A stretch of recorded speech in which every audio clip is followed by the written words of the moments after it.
Hello friends, I am here with my channel Solving Questions with Gauri ma'am.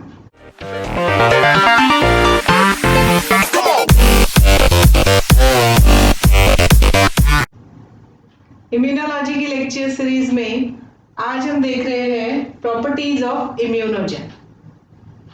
ऐसी क्या properties है जिस वजह से immunogen is prove to be immunogen.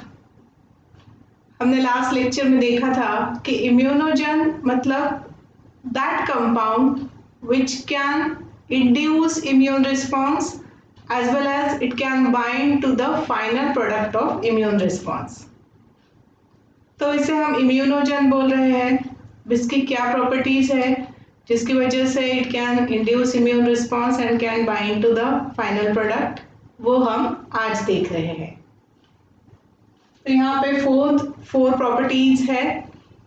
The first one is foreignness, the second is molecular size, third property which contributes to immunogenicity is chemical composition and complexity। क्या chemical composition है immunogen का, that matters। and last property is susceptibility to antigen processing and presentation। let's see every point in detail। so first property is a foreignness।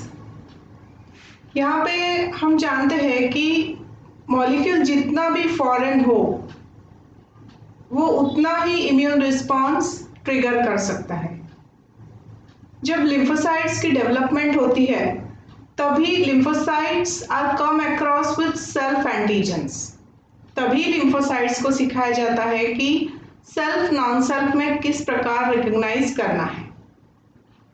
अभी lymphocytes जब mature होके immune system में काम कर रहे हैं, then that lymphocyte can easily recognize the foreign antigens। अभी यहाँ पर हम देखते हैं कि दो स्पीशीज में जितना फाइलोजेनेटिक डिफरेंस ज्यादा होगा उतना फॉरेननेस ज्यादा है।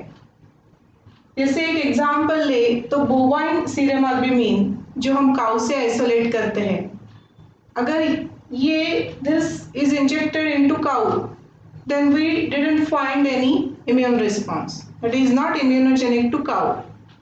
but if this is injected in rabbit, it triggers the immune response, it is strongly immunogenic because the family of cow and rabbit are different, there is a phylogenetic difference, and due to this PSA is foreign to rabbit and which is not foreign to the cow। इसलिए ये फॉरेननेस जो property है this contributes much in immunogenicity we can say. इसमें एक और बात देखी गई है कि कोलाजन और साइटोक्रोम सी ये दोनों these are highly conserved throughout the evolution. ये सभी स्पीशीज में सिमिलर दिखाई देते हैं and due to this these are not considered as foreign in many of the species। जैसे कि यहाँ पर हो रहा है वैसे साइटोक्रोम सी और कोलाजन के बारे में नहीं होता है। यहाँ पर दूसरी प्रॉपर्टी आ रही है मॉलिक्यूलर साइज।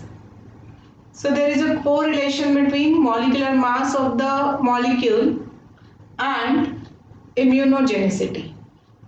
साइज वैरी करेंगे तो इम्यूनोजेनिसिटी भी वैरी करती है।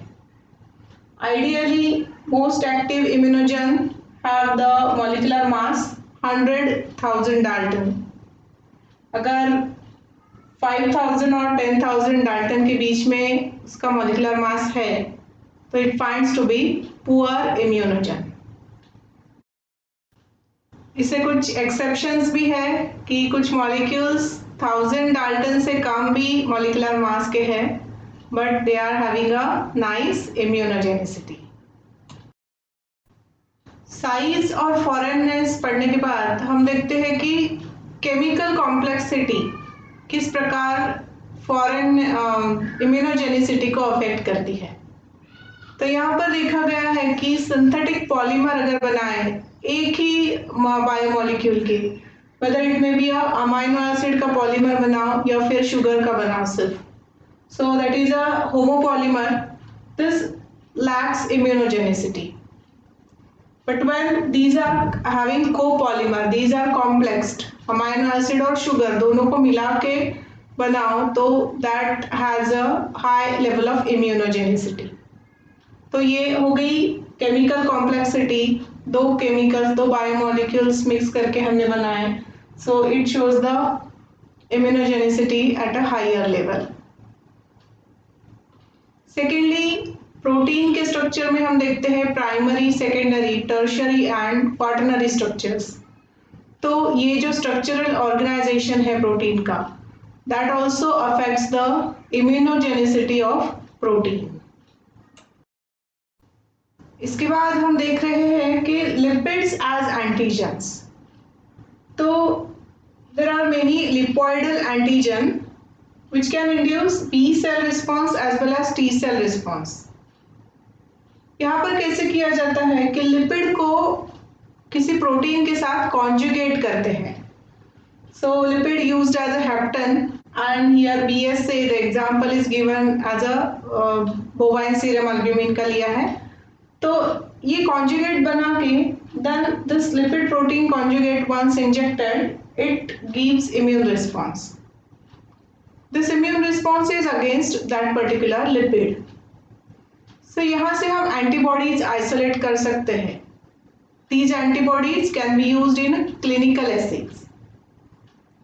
ये principle use करके antibodies raise किए गए हैं against the lipoidal antigens like steroid hormones है उनके against, like some lipid derivatives, for some lipid soluble vitamins, इसके against immune response raise करके antibodies लिए जाते हैं which can be used in a clinical assays. Moving to next point, the point is susceptibility to antigen processing and presentation. So what is antigen processing and presentation? ये हम summarized अगर देखें तो जब भी antigen is there, then it get phagocytosed by the antigen presenting cell. Macrophages हो सकते हैं, dendritic cells हो सकते हैं. So these antigen presenting cell plus antigen, there is a process of phagocytosis. After phagocytosis, this antigen is presented on MHC molecules. It can be a MHC class 1 or MHC class 2. And accordingly now this is recognized by the T cells.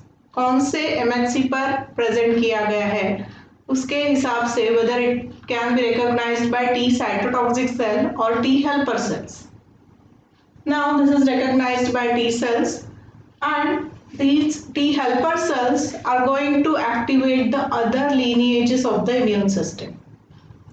B cells को activate करेंगे, antigen presenting cells को activate करेंगे, T cytotoxic cells को activate करेंगे।